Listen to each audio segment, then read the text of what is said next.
start with crabs aren't pets. Mommy, I want a crab. Can I have a crab? Alyssa folded her napkin, then folded it again. Honey, he's funny. Alyssa looked across the table at Keith, hoping for some help. But Keith was drinking his Sapporo too slowly and staring down at the menu, even though he always ordered the same thing. Can I have a crab, Mommy, please? Honey, those crabs aren't pets. The girl's small mouth fell open, and her spare eyelashes fluttered at the thought. You mean they bite?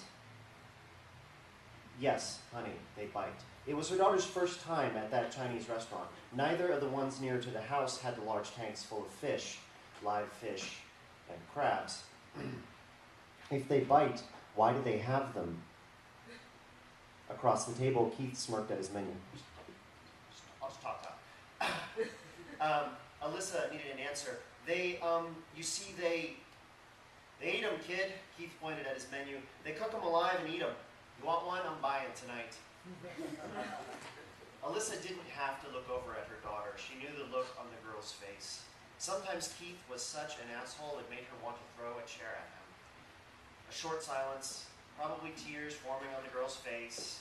And Keith started backpedaling. Those are bad crabs, he said. That's a crab prison. If a crab does something mean to another crab, they take him there, and he gets eaten. What did they do?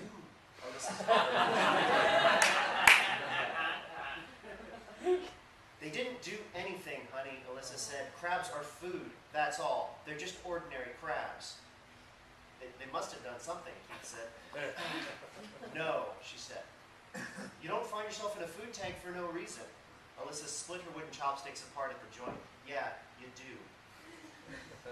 They did something in another life or something, Keith said. No, Alyssa said. They're just regular fucking crabs.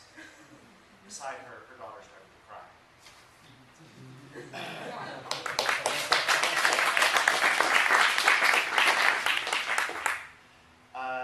This next piece doesn't have a name. It's also pretty short.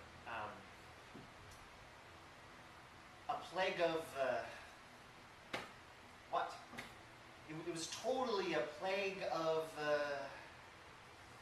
what? Well, really, it was more of an abstract pestilence. That's some bullshit.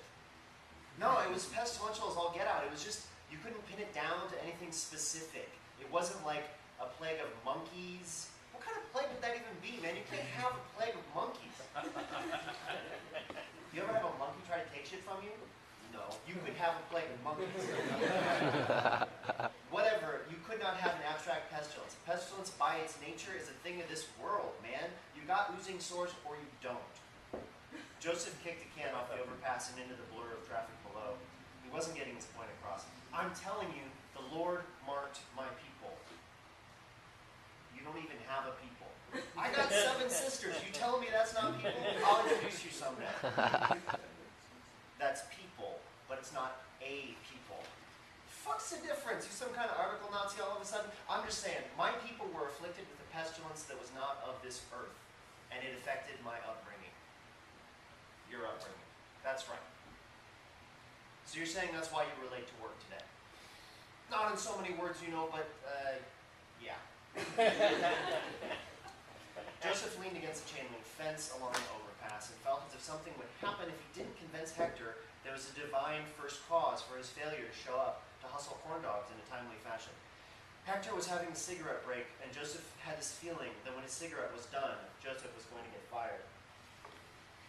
It wasn't that Joseph wanted to keep his job. It wasn't that at all, because the job selling corn dogs pretty much sucked. It was more like he thought it would have been all for nothing. Everything he went through when he was a kid, the frogs that weren't really frogs, and the blood river that wasn't really there, and everything. It was more like it would have been for nothing if he didn't get Hector to understand that sometimes the worst things in the world didn't have a shape or a color or a smell. My sister Janice used to draw on my face when I was asleep, and then she got pregnant. Hector blew smoke into the air. My dad kept finding cockroaches in his sock drawer, 2, 3 a day. Then that's a plague of cockroaches, dipshit. It was more than that, though. The cockroaches were the best of it. Hector's cigarette was burning close to his fingers. It was like my whole family, you know? My whole family, they only wanted one thing. What? None of them knew. That was the bitch of it.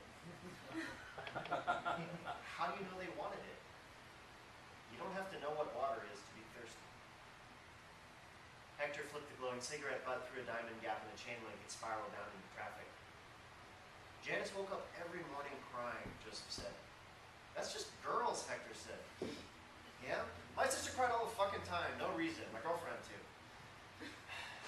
Maybe we all got it, Joseph said, even though that wouldn't help him keep his job. Even though what he meant was he was special. Maybe what was really true was that he wasn't. Yeah, Hector said, maybe we all got the plague. Below them, the bellow of a semi's air horn blasted, changing pitch as it disappeared beneath the overpass.